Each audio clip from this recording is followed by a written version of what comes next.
Now I want to talk about internet and intranet. This might be two terms that might be a bit confusing. Internet is what most of you are used to, whereby you want to say want to access a phone or your laptop to the internet, whereas internet is normally specific to organizations. But now we'll see the difference shortly. Before that, we say that an internet is a worldwide. That is what you should underline, and I think I had mentioned that in the previous video. The worldwide interconnection of main computer network. You remember when you said computer, we said any computing device. It might be a server, it might be a personal computer, it might be a tablet, it might be a phone. All those computing devices that are capable of forming networks are the ones that form multiple networks, and when they are interconnected worldwide, they form what is known as the internet. Now, internet uses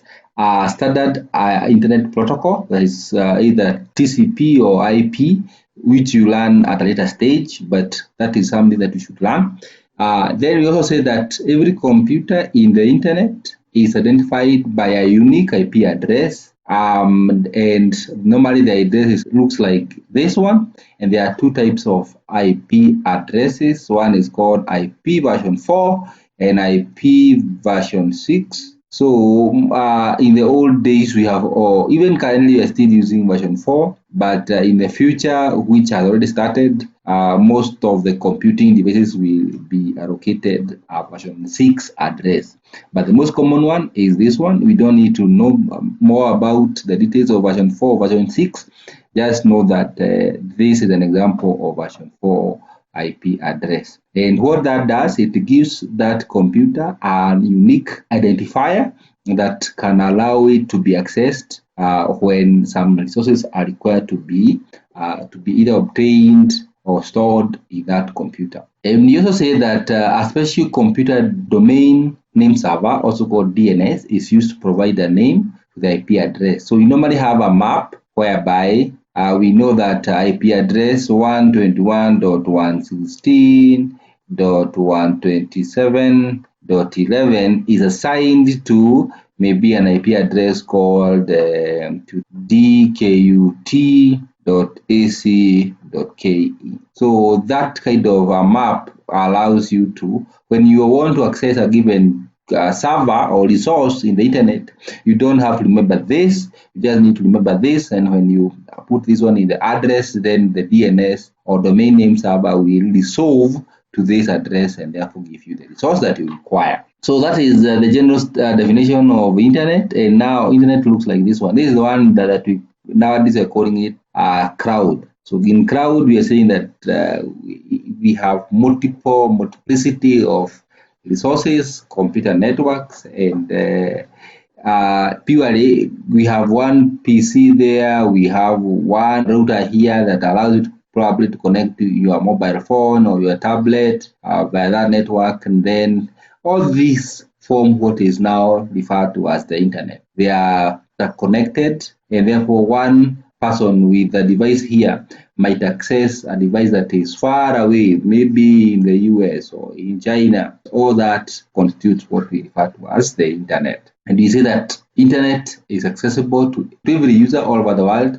as long as they have connectivity, and that connectivity normally provided by either Wi-Fi or cable connection or maybe phone connection, 4G or 3G, etc. Yeah, so then we go on to discuss the internet, and we say that the internet is the system in which multiple personal computers or most computers are connected to each other. And we say that this is normally specific to organizations. So each organization, probably ours, DKUT, has very many computers. Some connect to finance section, others connected to academic division, others connected to medical server, etc.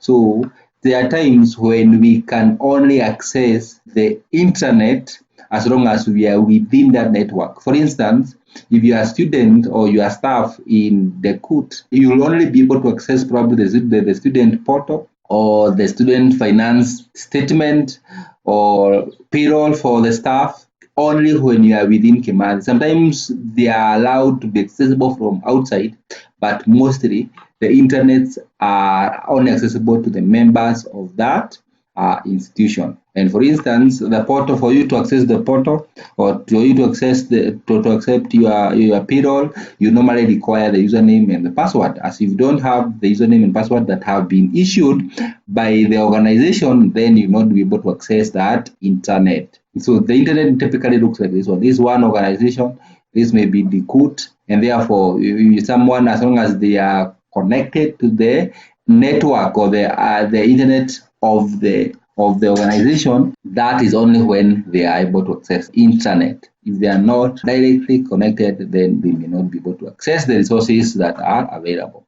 Then we have some similarities and differences between each of these two, the internet and the internet. And what we observe is that both use the IP or TCP or FTP protocol. That is the standard internet protocols. So both the internet and the internet sites are accessible via a web browser. However, only members of the internet can access the internet hosted sites. It's similar to messengers like Facebook or Messenger. In the old days, we used to have a Yahoo Messenger. Not very common nowadays. But we have this is the old version of Google Messenger, but we have Facebook, we have WhatsApp, etc. So we are saying that in the internet you might have a messenger like that one, and in similar manner, can they be accessible? They are accessible only to the members of the organization.